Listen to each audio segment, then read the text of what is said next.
রাষ্ট্রের প্রয়োজনে জাতীয় ঐক্য জরুরি, তাই ধর্ম বর্ণ নির্বিশেষে সবাইকে একসাথে কাজ করতে হবে বলে মন্তব্য করেছেন সেন্ট থমাস চার্চের সিনিয়র ব্যক্তিত্ব জর্জ বিনিময় রায়।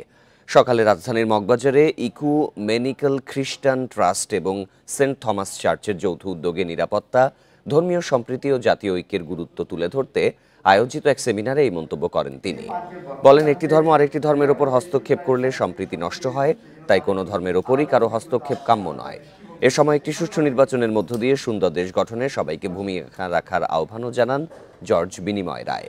দেশের মঙ্গল কামনায় প্রার্থনার মাধ্যমে শেষ হয় আয়োজন।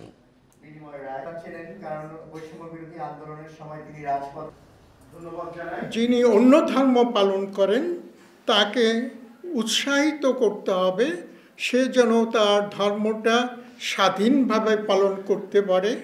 আমরা যেন একটা ধর্ম অন্য একটা ধর্মের উপরে হস্তক্ষেপ না করি।